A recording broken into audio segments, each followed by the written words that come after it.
Vous avez des excuses, nous avons des ressources. Robert Savoie, thérapeute et conférencier international, et Geneviève Gagné, animatrice et hypnothérapeute, vous aident à repousser vos limites, un épisode à la fois. Bienvenue sur Pas d'excuses, où chaque excuse devient une opportunité.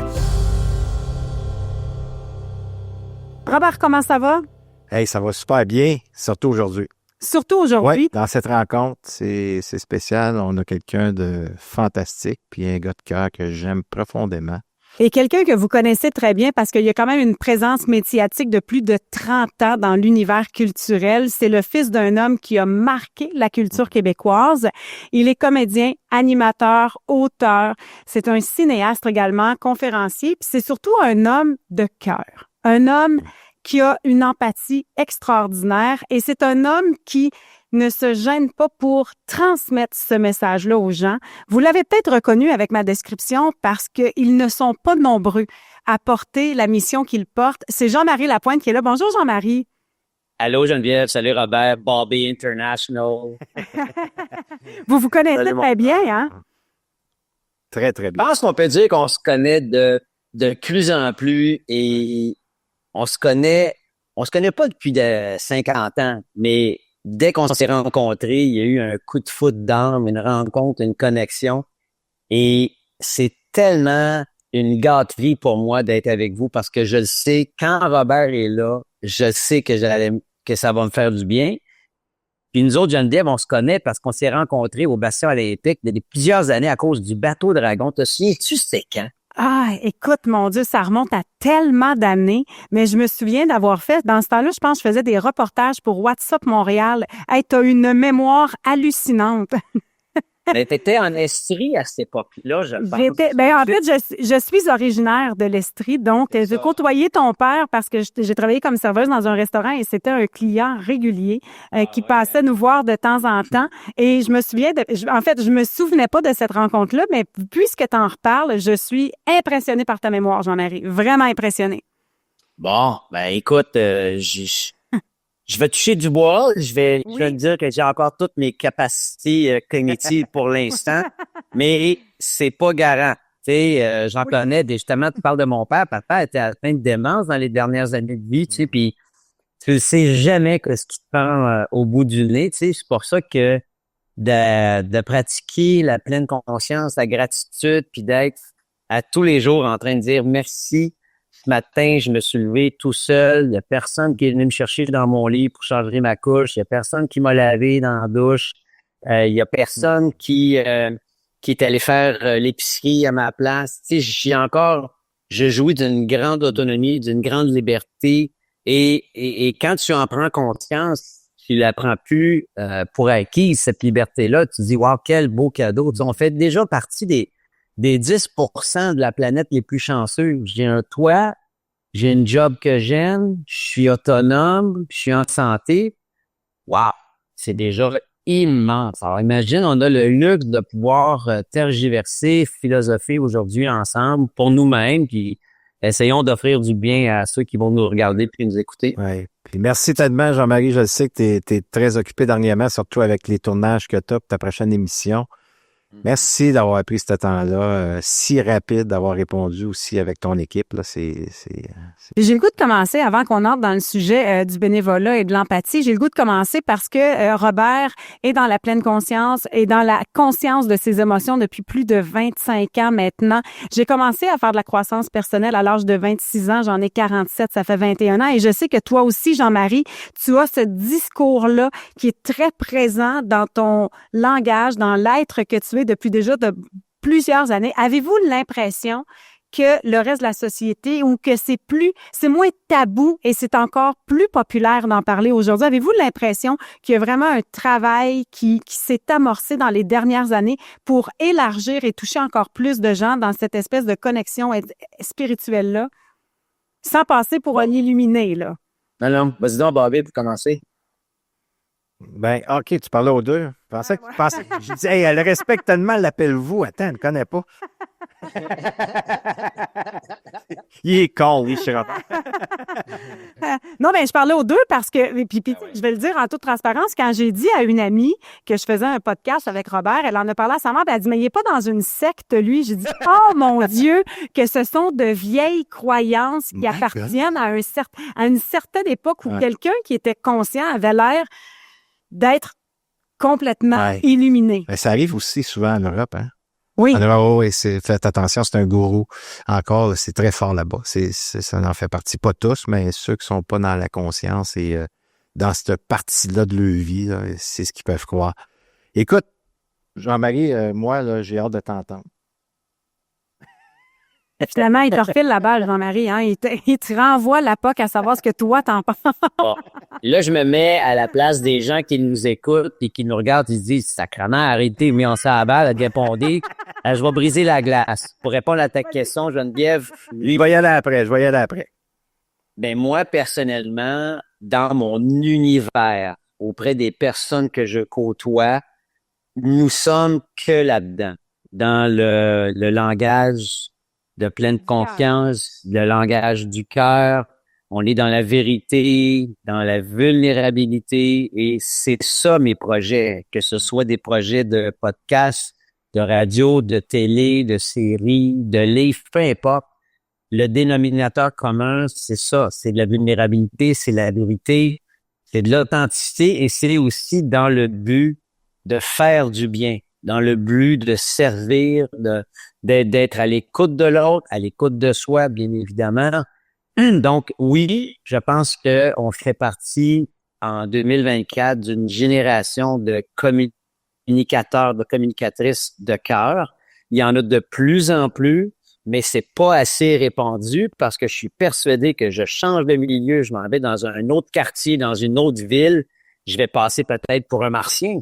C'est très possible, ou encore comme un gourou, comme Robert le disait il y a quelques instants. Alors, ça se peut très, très bien. N'importe qui fait une démarche spirituelle sérieuse, engagée, il peut peut-être même se faire lancer des roches. Au début, Gandhi disait ça, au début, on va vous haïr, on va vous lancer des roches, on va vous juger, mais à la fin, on va vous applaudir. Parce que quoi? Parce que tu es cohérent, parce que tu tiens le même discours. C'est un discours qui est basé sur la vérité, c'est un discours qui est bienveillant et c'est un discours qui porte ses fruits. Et déjà là, je suis le premier, moi, à récolter les fruits de la bienveillance dans le discours que je porte parce que ça me fait du bien de parler de bien. Ça me fait du bien de parler d'altruisme, de bonté, de bénévolat. Ça me fait du bien, ça me nourrit et ça va attirer à moi des gars comme Robert. Et quand Robert et moi, on est ensemble, les gens nous disent, hey, vous autres, vous avez une connexion, vous avez une chimie. On ne peut pas faire autre chose que de vous écouter puis de vouloir embarquer dans cette vague d'amour-là. Tu sais, si t'as déjà eu un câlin de Robert, tu sais de quoi je parle. Oui. Puis ça n'a rien à voir avec la posture de Robert, là. C'est la connexion que l'on ressent quand on est avec Robert. Et c'est un immense privilège de l'avoir comme co-animateur pour moi dans ce podcast-là. Et on se connaît pas depuis si longtemps, mais ça prend pas de temps de comprendre que tout ce qu'il fait, il fait pas pour son ego puis pour devenir quelqu'un de populaire. Il fait parce qu'il a à cœur le bien-être des gens. Il fait parce qu'il veut sincèrement rendre la vie des gens meilleure. Et moi, quand je vois quelqu'un agir comme ça, je peux pas tolérer qu'on l'identifie à parce que, tu sais, on s'entend, des sectes, ça existe, des gourous, ça existe aussi. Il y a des gens qui vont utiliser, qui vont manipuler des gens pour leurs propres besoins et pour leur propre glorification à eux. Et on est tellement des années-lumière avec Robert. Vous n'avez qu'à le voir à l'action quand il est en interaction avec les gens qui l'aident. C'est de toute beauté. Donc, je vais me permettre ça. Ça me touche profondément. C'est ce qui se passe pour moi quand j'étais avec Jean-Marie, tu sais, puis avec toi, j'étais prêt à découvrir ça aussi. Il y a de quoi qui est là. Je pense que nos âmes se connectent, puis Jean-Marie, là, il me permet d'être moi-même. Il m'accepte comme je suis. Il me fait rire, il me permet d'être con, il me permet de me tromper, il me permet de juste être vulnérable, sensible. Ça le touche, ça l'émue parce que il y a cette connexion-là. Alors, Jean-Marie, On se voit pas tous les jours, on n'est pas toujours ensemble, mais il fait partie de mon environnement. Il en fait partie. Fait que pour moi, mon environnement, elle est verte le plus possible.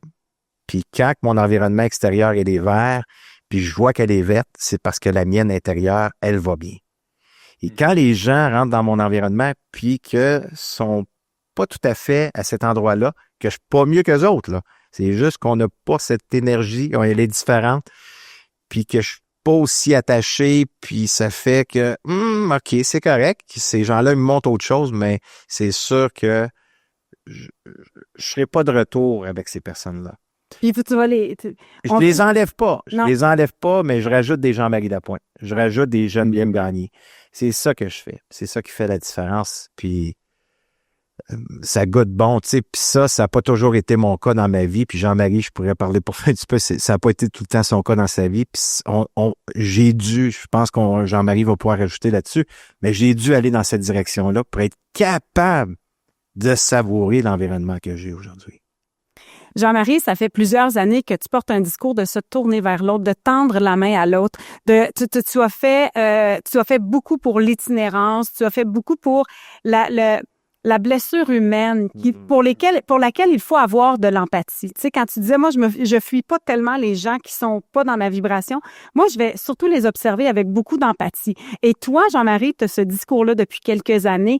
Et aujourd'hui, on voulait te recevoir pour parler un peu de bénévolat. OK? Puis là, j'entends les gens qui ont une vie hyper chargée, qui ont des enfants, un travail prenant, qui ont des horaires surchargés, qui sont dans la performance. Et là, on va leur dire, savez-vous quoi? Une façon de bien aller, là, de prendre soin de sa santé mentale, c'est de donner un peu autour de vous, c'est d'aller faire du bénévolat. J'ai un peu peur de me faire lancer des roches. Tu comprends ce que je veux dire? Donc, ce qu'on a à faire aujourd'hui, c'est peut-être d'enlever cette espèce de lourdeur-là qu'on a l'impression que le bénévolat va apporter dans notre vie. C'est-à-dire qu'on va le voir comme une tâche supplémentaire, comme je dois faire mon lavage, je dois faire l'épicerie, je dois faire les devoirs des enfants, et de voir ça comme plus un loisir. Hey, je m'en vais faire du vélo de montagne aujourd'hui, je m'en vais voir un film au cinéma, je m'en vais m'asseoir puis regarder un bon spectacle. La façon dont ça nous fait du bien, c'est un peu ça aussi, le bénévolat. Totalement. Puis, il faut pas oublier une chose. Personne n'est obligé d'en faire du bénévolat. C'est un choix. Alors, quand je regarde, tu vois, ma copine fait régulièrement du 70-80 heures semaine, maman monoparentale. Écoute, elle n'a pas le temps d'en faire présentement. La structure de sa vie telle que c'est présentement, c'est difficile pour elle d'aller faire du bénévolat, voire même impossible. Mais son bénévolat comme maman monoparentale, c'est combien d'heures? Combien d'heures par semaine elle accorde à sa fille, tu comprends? Alors moi, j'ai pas la responsabilité, je n'ai pas d'enfant, pas à ce que je sache, au dernier recensement. Alors tu comprends que... Téléga n'a pas sonné à la fête des pères. Non, pas encore. Mais tu comprends que dans ma situation, Geneviève, présentement, j'ai une structure de vie qui me permet d'en faire. Et surtout, j'ai l'immense chance de recevoir les fruits du bénévolat parce que quand tu fais du bénévolat, tu es enrichi de l'heure, de la demi-heure, de la demi-journée que tu as offert à une cause, à une personne, à un organisme, et ça, j'en suis enrichi. Donc, la personne qui va au cinéma, la personne qui lit son journal avec son petit café le matin, la personne qui va au gym, la personne qui fait quelconque activité reçoit quelque chose en retour. Ça lui fait du bien. Il y a un gain. C'est la même chose avec le bénévolat, il y a un gain. La différence, c'est que non seulement moi je reçois quelque chose, mais ça contribue à ce que d'autres reçoivent de quoi aussi. Et c'est ça, tu sais, on dit que Diderot a dit que l'homme le plus heureux est celui qui participe au bonheur du plus grand nombre d'autres. Et c'est vrai que quand tu fais une action, que plusieurs personnes d'autres que toi vont en bénéficier, c'est génial. Et encore là, je veux surtout pas culpabiliser les gens qui n'ont pas le temps ou qui n'ont pas la structure actuellement dans leur vie pour plein de bonnes raisons. Il y a aussi ça, tu sais. Alors, quand tu as du temps, si tu veux être heureux, donne-en du temps. Tu as de l'argent en trop, mais tu n'as pas beaucoup de temps, fais des dons. peux le faire, mais je me rends compte aussi que l'opposé est aussi vrai. Si tu veux être misérable, fais juste penser à toi, tout le temps. Mhm. C'est incroyable, hein? Puis tu sais, comme moi, j'ai été élevée d'un père très tourné vers les autres. Fait que pour moi, c'est plus facile de le faire, tu sais. Cela étant dit, je fais pas encore de bénévolat, je le fais sporadiquement à quelques moments dans l'année, mais parfois, mon chum vous dirait que je suis bénévolement psychologue de beaucoup d'amis autour de moi. Oui. C'est aussi ça du bénévolat. On parle d'une société qui est de plus en plus individuelle et on parle de la solitude qui est omniprésente. Hein? Et moi, je me souviens, je disais aux gens, tu sais, appeler. Des gens me disent, j'ai pas le temps d'appeler. C'est pas vrai. Briser la solitude de quelqu'un, c'est un appel de 8 minutes. Si vous prenez 8 minutes d'une journée dans votre semaine pour appeler un membre de votre famille, un proche, une amie que vous savez qu'elle vit présentement des moments difficiles, vous faites en quelque sorte du bénévolat. Ça va vous redonner. Tu comprends-tu? Et ça prend pas grand-chose. Donc, si individuellement, on se mettait à être un petit peu plus conscient juste de son environnement autour de soi. Tu sais? De dire, hey, t'as-tu besoin? Je sais que tu déménages bientôt. Y a-t-il quelque chose que je peux faire pour t'aider? C'est une forme de bénévolat, si je ne me trompe pas. Tout à fait, je suis d'accord avec toi. Puis, tu sais, je pense que Robert et moi, nous partageons énormément des missions similaires à des registres différents, que ce soit parce que lui, il a des tournées en Europe, il écrit des best-sellers, il donne des formations, il travaille sur un magnifique projet documentaire. On fait des choses à la fois tellement différentes et tellement similaires. Mais s'il fallait comptabiliser tout ce que nous faisons versus le salaire qu'on peut recevoir en retour, ça revient pas cher de l'heure à bien des égards. Donc, pourquoi qu'on continue? Qu'est-ce qui te fait te lever le matin, Robert? Pourquoi tu décides de continuer à offrir la même conférence? Tantôt, tu es bien payé, tantôt, tu le fais bénévolement. Pourquoi tu le fais? Parce que ça m'apporte tellement. C'est de l'amour pur. Je touche à quelque chose que si j'étais dans un travail différent, je toucherais pas la même amour. Fait que cette pureté-là, ça se vit, ça se ressent. Tu sais, je vais donner un exemple, là, pas plus tard qu'un enregistrement qu'on a fait dernièrement. Ça n'a pas fonctionné. On en a fait une émission là-dessus sur la culpabilité. Imagine-toi, Jean-Marie, Geneviève, elle a oublié d'appuyer sur l'enregistrement. Un épisode. Mais ce que ça l'a apporté, c'est parce que présentement, les podcasts qu'on fait, c'est donné. Hein? Ouais. On veut créer quelque chose que les gens peuvent avoir des outils pour mieux, pour arrêter d'avoir des excuses, ainsi de suite, pour pas se prendre en main. Et le fait d'avoir été avec Geneviève, que je connaissais pas cette dimension de elle, là. Et pour la première fois, elle a pris de la hauteur. Là, tu me vois pas, Jean-Marie, mais tu sais, je prends ma main puis je la mets au-dessus de moi, puis elle dit là, j'ai besoin de m'observer, puis là, je tombe dans la performance, puis là, je me sens tellement coupable, puis je m'en veux, puis là, elle est devenue vulnérable, l'esprit. Elle est devenue vulnérable, elle est devenue sensible, puis elle s'est permis d'avoir des larmes parce qu'elle était dans l'authenticité, dans la vérité. Puis j'arrête là, tu sais. Mais il était pas payé pour m'écouter dans ma vulnérabilité. Ça fait en sorte que ça m'a permis de me lever puis de prendre dans mes bras et de dire, hey, regarde, moi, je t'accepte comme ça. C'est OK. Tu sais, on peut rien y faire à part d'accepter ce qui se passe là, puis on va la recommencer, puis elle sera meilleure à ce moment-là. Mais moi, ce que ça m'a fait, là, ça m'a approché de Geneviève. Ça m'a permis de voir une personne que je vais pouvoir être vrai avec elle. Je vais pouvoir me permettre que quand j'aurai un genou au sol, que je le sais que Geneviève, elle va me comprendre. Mais la forme de bénévolat qu'on fait d'une certaine façon, ça m'amène à connaître Geneviève, parce que si je ferais pas ça, je serais pas là. Fait que j'aurais pas goûté à ce qu'on a vécu comme expérience. Puis là, quelques semaines passées, on était au Subway, Jean-Marie. Puis il y a un itinérant qui est arrivé, tout poli, bien correct, avec les ongles noirs comme ses dents, là. Puis il a demandé, est-ce que vous pouvez payer mon repas?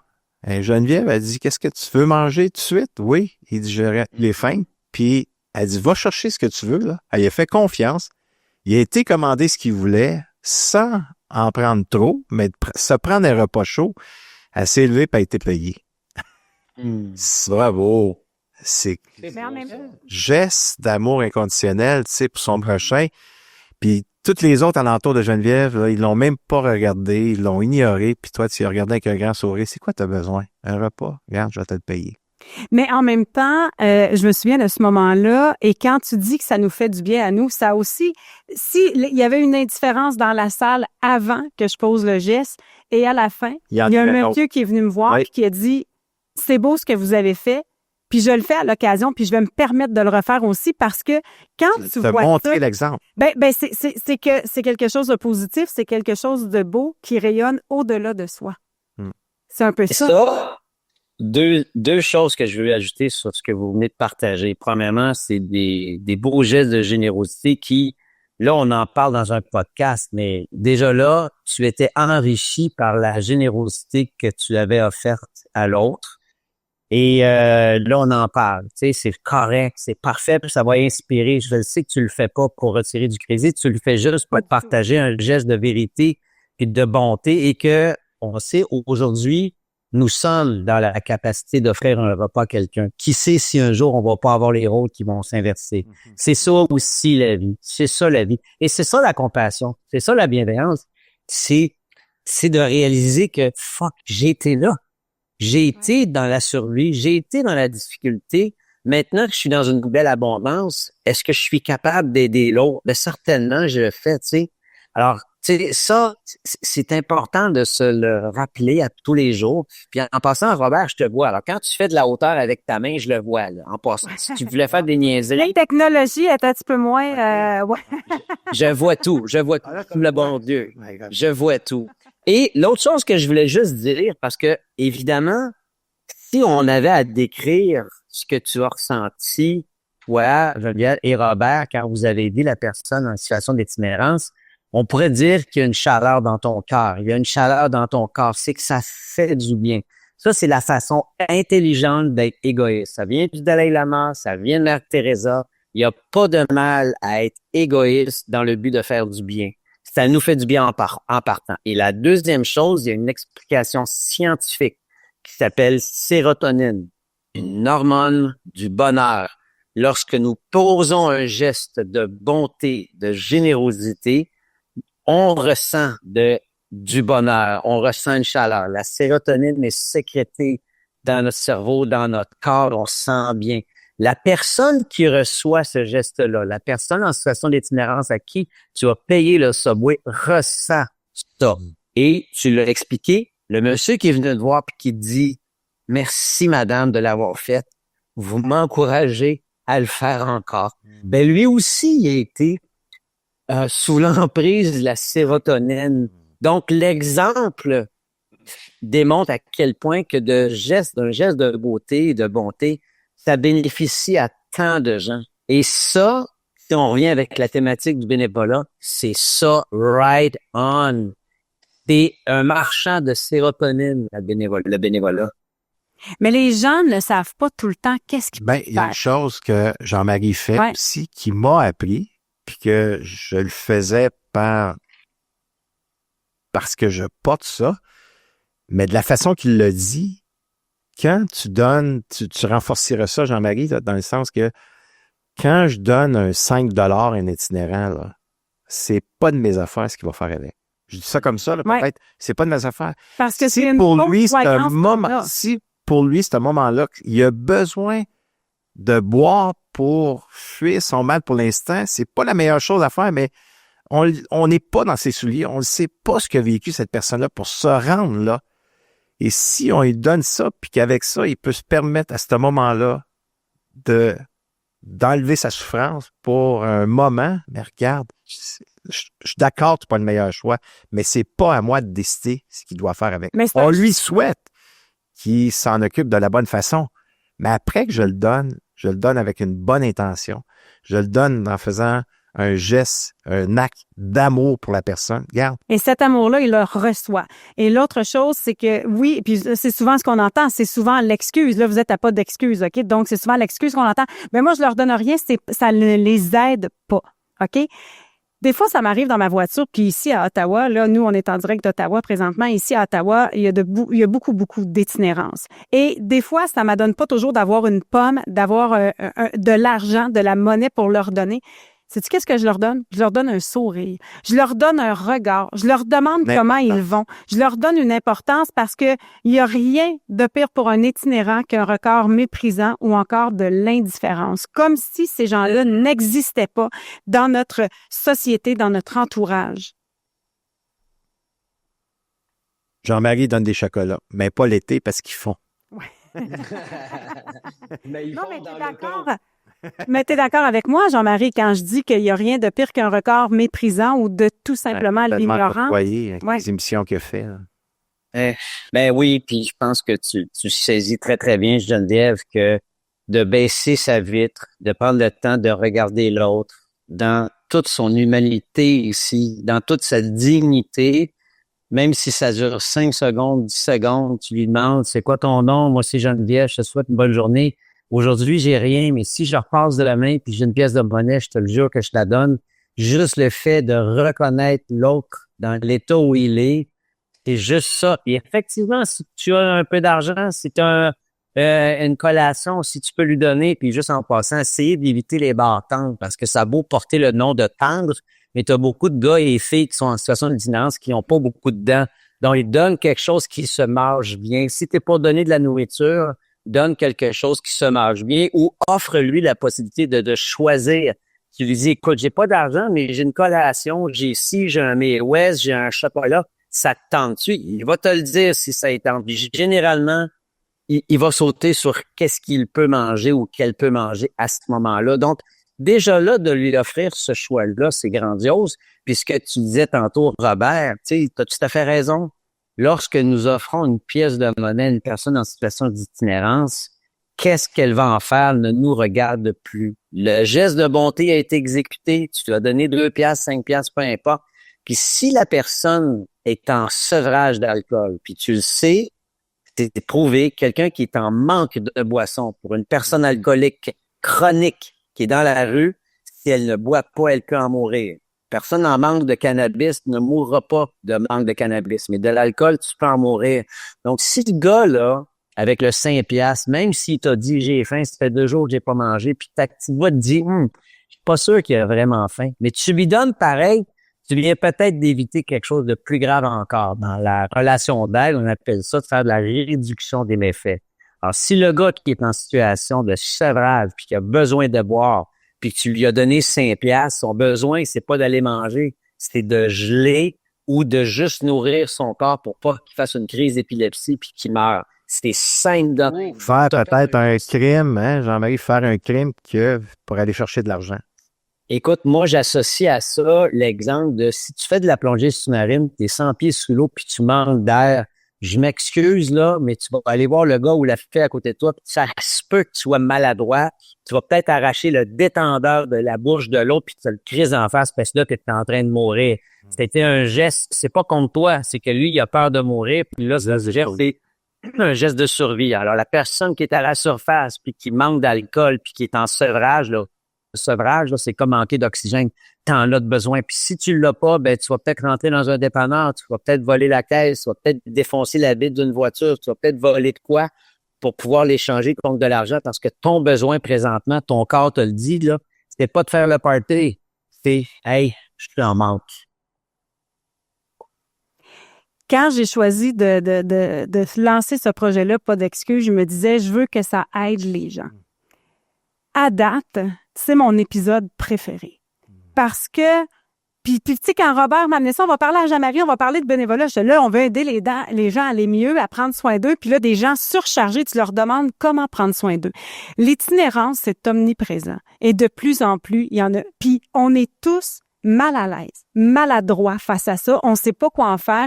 Et ce que tu viens de nous décrire, c'est d'une utilité. C'est probablement pas la première fois que tu le dis, mais c'est d'une utilité extraordinaire pour les gens. Puis tu sais, quand tu es avec tes enfants dans la voiture puis qu'ils disent « Maman, qu'est-ce que c'est? Qu'est-ce que je fais avec ça? » On a une réponse à donner. On sait maintenant quoi faire avec ça.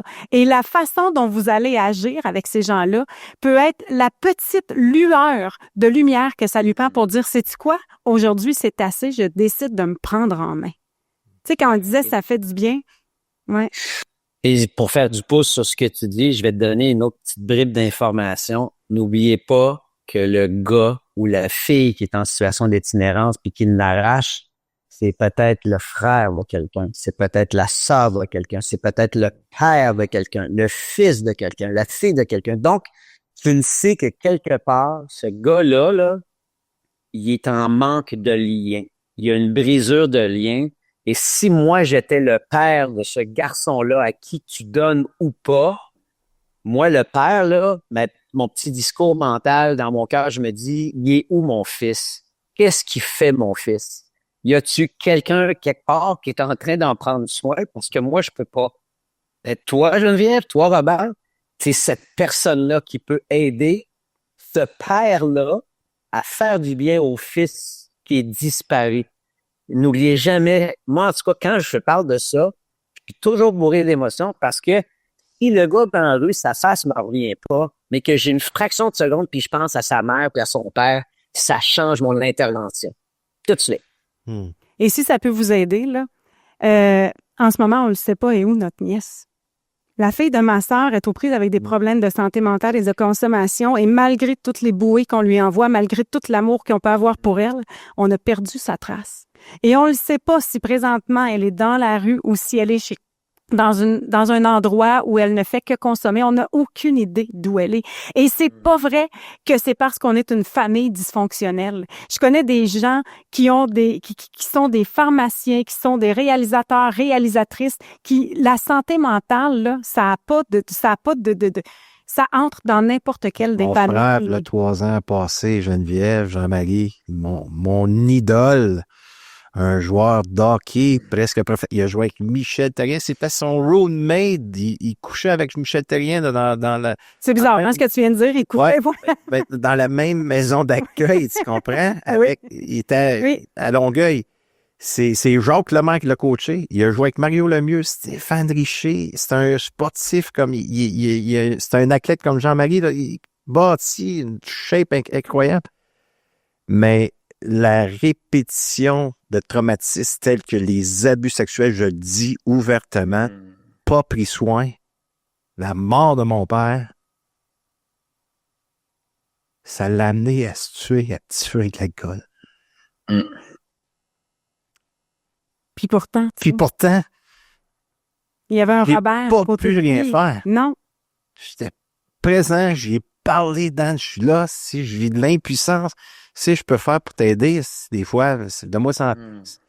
Et j'y donnais 100 pièces. C'est ça que tu veux? Tiens, prends-le. On l'a trouvé.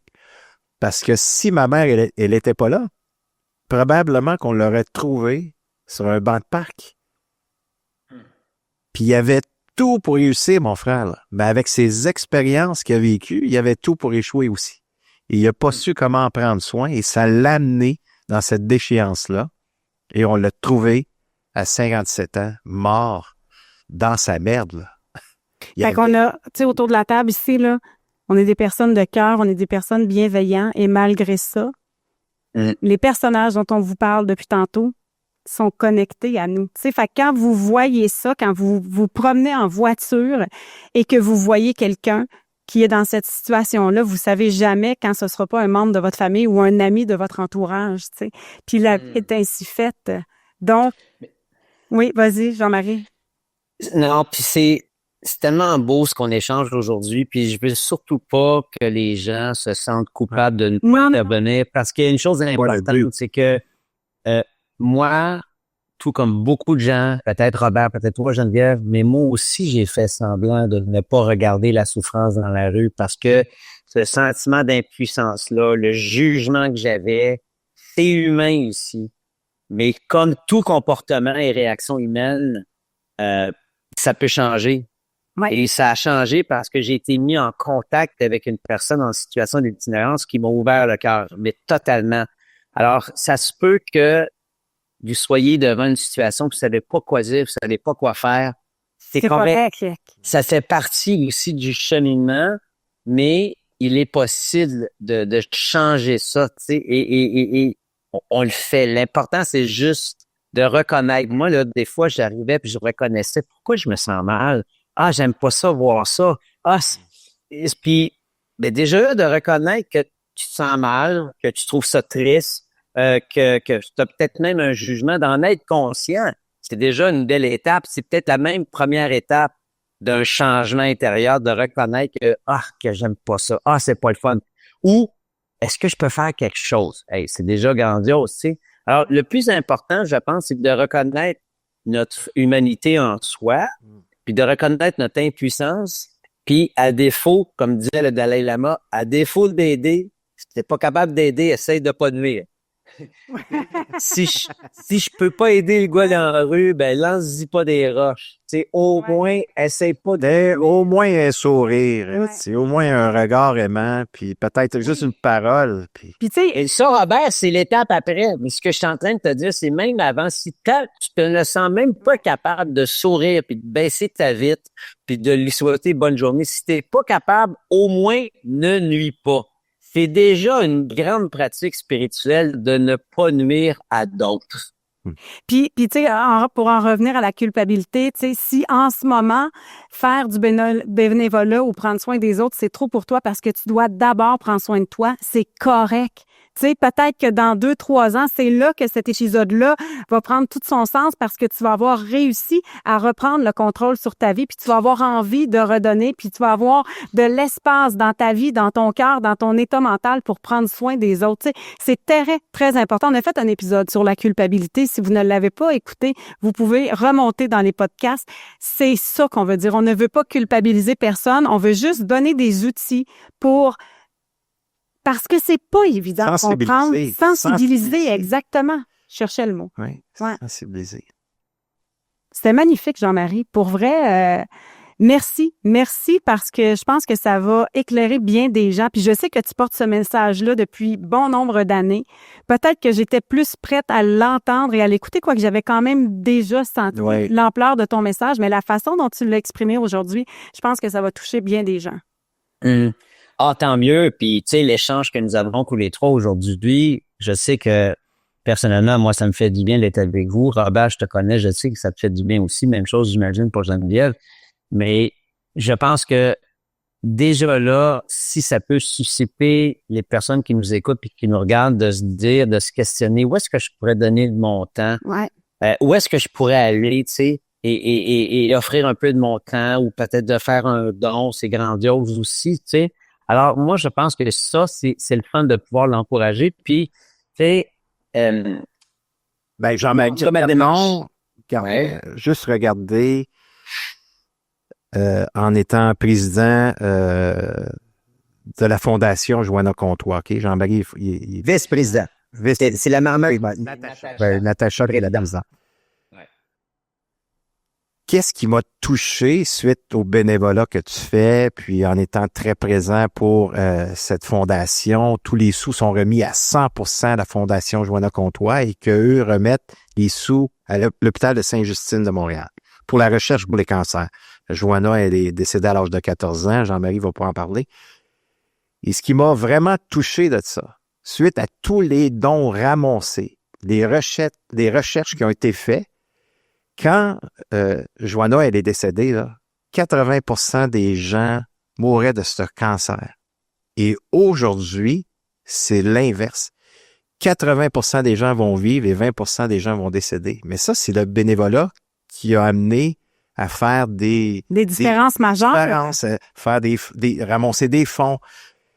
Et si c'était pas ça, on serait encore à 80% des gens qui décéderaient. Fait que, voyez-vous, comment est-ce que les dons qu'on peut faire quand c'est bien placé, bien sûr, et que c'est bien géré, mais ça fait des transformations comme ça. Puis moi, quand j'ai décidé ça, ma Marie, quand j'ai décidé ça de m'impliquer, je veux donner, je veux contribuer, je veux ressentir davantage, Jean-Marie, ce que tu ressens. Je vois que ça te fait tellement du bien. À chaque fois que tu en parles, tu es touché, puis tu es de plus en plus impliqué. Moi, là, je te vois aller, je veux toucher ça. Comment est-ce que je peux faire ça? Puis il m'a suggéré de devenir porte-parole d'une certaine façon pour la Fondation Joanna Comtois. Et j'ai décidé d'inclure mes groupes à écrire des livres avec des experts. Et tous les sous qu'on ramasse, c'est une fois par année, je fais un sommet que je passe 4-5 jours devant, assis, mon derrière qui est pas petit, là. Ouais. Il est confortable. Eh bien, assis. Pour vrai, là. C'est une chaise. On a... Et là, à interviewer une quarantaine d'experts, ben, chaque fois avant d'ouvrir le micro, je dis là, Joanna, là, OK, là, sois avec moi. Sois présente en moi. Que je sois à mon meilleur, puis que je fasse sentir l'interviewé là, qui est à sa place, puis je veux vraiment que ces gens-là là, puissent se procurer ce sommet, puis qu'on ramasse le plus de fonds possible. Mais le bien que ça m'apporte, là, c'est le ressenti qui est là, c'est tellement grand, ça goûte tellement bon que je le spère année après année.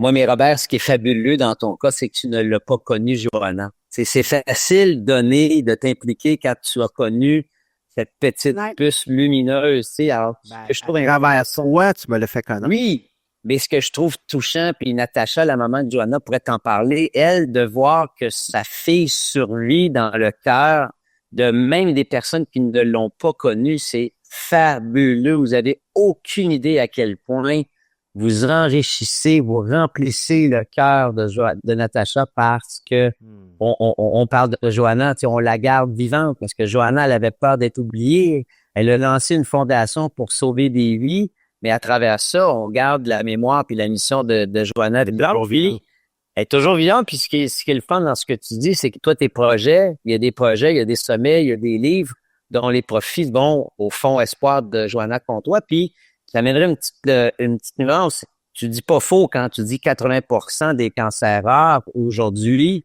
sont sauvés grâce à la recherche, mais c'est beaucoup démarré grâce à la Fondation Charles Bruno, le fils de Pierre Bruno, parce que à l'époque, les cancers comme la leucémie, 80% des jeunes en mouraient et on réussissait à en sauver 20. Mais grâce à la recherche depuis des dizaines et des dizaines d'années, et Joanna y participe, c'était rendu l'inverse. 80% des jeunes qui ont une leucémie, on est capable de les soigner puis de les sauver. Et c'est de plus en plus répandu dans d'autres types de cancers aussi, des cancers rares, dont celui de Joanna Comtois. Donc, ce qui est vraiment touchant dans ce que tu me dis, Robert, c'est que tu es touché puis que tu veux faire aussi une différence. Tu veux toi-même être un ambassadeur du Fonds Espoir de Joanna Comtois. Tu le fais. Mais ce qui est grandiose, c'est que tu ne l'as pas connu et tu le fais avec toute ton intensité, toute ta générosité. Et tu contamines à chaque année, à chaque livre, à chaque sommet, plein de gens qui découvrent c'est qui Joanna Comtois. Et effectivement, concrètement, nous sauvons des vies. Le cancer qui a tué Joanna en 2011, aujourd'hui, on est capable de le traiter, on est capable de sauver des vies. Alors imagine comment cette petite puce-là, à 13 ans, quand elle a eu l'idée de créer cette fondation-là, elle ne le faisait même pas pour elle parce qu'elle savait que c'était trop tard. La recherche, la science ne pouvait rien pour elle. Mais elle s'est dit, si la science aujourd'hui ne peut rien faire, moi, je peux faire quelque chose pour qu'un jour la science puisse sauver des vies. Et elle l'a fait pour les autres. La beauté de ça, Geneviève, puis Jean-Marie, la semaine passée, j'ai une de mes étudiantes qui sait ce que je fais pour le sommet, tout ça, qui va en faire partie parce que c'est un expert là, dans le mieux-être. Elle écrit des romans. Et elle m'a écrit pour dire, Robert, j'ai rentré en contact avec l'hôpital de Sainte-Justine de Montréal et chaque livre vendu, il y aura un profit de ce livre-là qui sera remis. Donc, la bonté, c'est contagieux. Parce que Jean-Marie t'a raconté ça. Jean-Marie, partant de Jean-Marie, parce qu'il a fait du bénévolat, parce qu'il a contribué, qui m'a amené dans cet élan du cœur-là, puis dire, moi, je veux goûter ce que tu goûtes, Jean-Marie. Ça goûte bon, ça a l'air d'être vraiment savoureux, parce que tu es heureux là-dedans. Fait que je vais aller voir ce que ça fait. Il m'initie là-dedans. T'inities quelqu'un d'autre qui va... Puis tu sais, tu parlais tantôt de Charles Bruno. Il y a une façon aussi différente d'amener les gens à s'impliquer. On parle des défis sportifs. Tu sais, de plus en plus, les gens ont besoin de se dépasser eux-mêmes. Et il y a plein de défis sportifs un peu partout à travers le Québec qui sont rattachés à une cause importante qui fait la différence. Et moi, quand je vois ça, des gens s'impliquer dans une course, dans un défi, dans un... Puis des fois, c'est complètement ludique, là, comme événement pour amener les gens à dire, hey, sais-tu quoi? Pendant que tu vas avoir du plaisir avec tes amis, tu vas aider du monde. Et pendant que tu vas prendre soin de ta santé physique en t'entraînant pour ce défi-là, tu vas aider d'autres personnes. Donc, l'entraide, c'est contagieux et ça se multiplie. Et si vous regardez dans votre capacité aujourd'hui, qu'est-ce que je pourrais faire? Bien, vous allez probablement contaminer des gens autour de vous. Merci, Jean-Marie, de ta présence aujourd'hui. Merci. Est-ce que ça veut dire que c'est fini? Oui, on voulait pas te garder trop longtemps, mais ça a été un immense plaisir. D'ailleurs, si on va sur jeanmarielapointe.ca, toutes tes actualités, les possibilités de t'avoir en conférence, tu travailles sur des projets télévisuels, de ce que j'ai compris tantôt avec Robert. Donc, on va être capable d'avoir toute l'information nécessaire. Yes. Ben, merci pour cette belle petite plug, cette visibilité pour mes projets. Puis merci de m'avoir invité. C'est toujours un plaisir. Mais tu le sais, Geneviève, en fait, je sais pas si tu le sais, mais quand je reçois une demande de Robert, quelle qu'elle soit, que ce soit bénévole comme aujourd'hui ou qu'il me verse un cachet pour co-animer avec lui lors d'une conférence, je dis tout le temps oui. Tout le temps, tout le temps, tout le temps. Pourquoi? Parce qu'il m'inspire, parce qu'il est beau, parce qu'il est vrai, parce qu'il fait du bien et parce que l'union fait la force. Puis tout seul, on avance plus vite, mais ensemble, on avance plus loin. Puis je sais que je vais plus loin avec Robert parce qu'il est l'incarnation de la résilience. Parce que là, Robert, il est fin, il est beau, il est gentil, il sauve des vies. Il a déjà été dans le noirceur. Alors, cette noirceur-là, aujourd'hui, qu'il l'habite encore, il ne l'a pas effacé, mais il s'en sert pour donner un sens à sa souffrance. Viktor Frankl l'a dit, que l'on peut survivre à toutes nos souffrances pourvu qu'on y trouve un sens. Et le sens de la guérison de Robert, du pardon, il inspire tellement de gens. Alors moi, quand je suis avec Robert, tu sais, tantôt tu disais, je te permets d'être. Puis moi, quand je suis avec Robert, j'ai pas besoin de faire de pré-entrevue, j'ai pas besoin de préparer le contenu, j'ai rien à faire. J'arrive, il dit, on fait quoi? On fait juste être. On danse, go with the flow. Parle-moi d'un projet où tu n'as rien à préparer puis tu sais que ça va te faire du bien. C'est capoté. On n'a pas de scénario. On n'en a jamais. Puis on n'en veut pas. D'ailleurs, pour connaître l'histoire de Robert, je vais me permettre de le dire parce que vous savez comment c'est les podcasts. Des fois, on nous découvre à cet épisode-là. Référez-vous à l'épisode 1 sur le pardon. C'est l'histoire et la noirceur de Robert, le chemin qu'il a parcouru pour être qui il est aujourd'hui. Et j'espère qu'en nous écoutant, ça vous fait du bien. J'espère qu'en nous écoutant, vous vous dites « Hey, c'est quoi, moi aussi, j'ai le goût de faire une différence. » Puis si c'est pas pour les autres pour l'instant, que ce soit pour vous. Faites une différence pour vous, puis soyez dans le cœur et vous allez voir que c'est extraordinaire de J'ai le goût de poser une question. Oui. Tu pars comment? Comment je quitte le podcast? Là, ouais, comment ouais, tu te sens? Ouais. Ah, mon Dieu. Je me sens très élevée. Très élevée. Puis, tu sais, je suis... Puis, en lançant ce podcast-là, je saute dans le vide. Tu comprends-tu? Ça rapporte rien pour l'instant, cette affaire-là. Tu comprends? Mais je le sais, ça m'habite depuis longtemps de vouloir faire une différence dans la vie des gens. Puis on a de super beaux épisodes de déjà diffusés qui ont été hyper intéressants, mais celui-là me touche particulièrement parce qu'il dépasse l'être qu'on est. Il se tourne vers la société et dans le plus sombre de notre société, ce avec quoi on ne sait pas comment réagir. Tu sais. Puis ça me touche profondément de peut-être, s'il y a une seule personne qui, à partir d'aujourd'hui, va se sentir plus à l'aise face au malheur des autres parce que on a eu cette discussion-là, ben tabarouette, j'ai bien fait de sauter dans le vide. C'est comme ça que je me sens, Robert. Wow. Ben moi, va être égoïste, là. Ouais. Cette émission, elle m'a fait un sapristi de bien. Parce qu'à chaque fois que je suis avec ce monsieur-là, cet grand homme de cœur, esprit de saint, s'il vous plaît, il me réveille dans une place que ça goûte bon en temps. Fait que c'est mais c'était tout ça pour moi aussi, là. Je l'ai exprimé différemment, mais c'était tout ça pour moi aussi, là.